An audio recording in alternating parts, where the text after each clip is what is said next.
So my husband and I met in college when I was 18 and he was 20. We got engaged after about a year and a half, I know early Alma, and since I was waiting for marriage, we had sex for the first time then and we were both virgins. Despite all the bad stories people told me about waiting, it was actually great after some practice. We officially got married after graduation, so we've been together for about 8 years, married for 4, and our sex life has always been good, pretty much every night. But for the past 2 weeks, he suddenly wants it all the time. Like 3+ times a day. And don't get me wrong, I love sex with him and I have a good sex drive too, but I do not have that kind of stamina or time. Last night he got upset when I said I wanted to sleep, and mind you guys, we already had sex 2 times earlier. When I jokingly asked what's with the libido increase, he just made some joke back and said it's the usual. This is really out of character for him. That's why I'm surprised. He has never been an extremely sexual person like most men I know too. Do you guys know why this might be happening? Some of you commented and most med me, saying it could be something shady like cheating, guilt, etc. I really didn't think that was the case, but my overthinking got the best of me. So last night I went through his phone.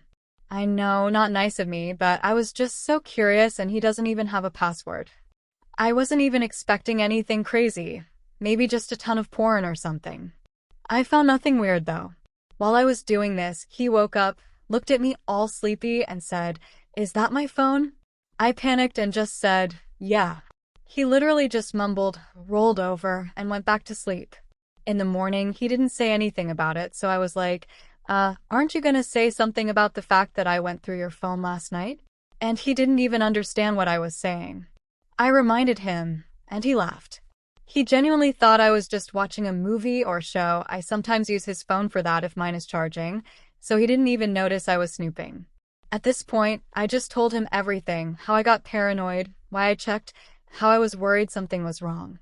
He got quiet for a second, then kind of shyly admitted that he thought I was enjoying all the extra sex, so he just kept initiating more. But the real reason, he said he sometimes feels disconnected from me. He's very introverted, doesn't talk to many people, keeps his circle small. Meanwhile, my entire job is social. I work in PR, and I spend a lot of time with my coworkers. He admitted that sometimes he feels like I have this whole world outside of our relationship, and since he's not super talkative, he worries he doesn't always connect with me the way I do with others. Sex, for him, is one of the most intimate things we share, so in his mind, having more of it made him feel closer to me. I almost cried when he said this because I never thought of it that way. I reassured him that just because I talk to 1 million people a day doesn't mean I don't prioritize him. And we both agreed to make more of an effort to connect outside of just sex, more quality time, deeper conversations, little gestures. I also promised to communicate better if something is overwhelming me instead of silently suffering and then having a breakdown about it. Well, basically, I love him so much.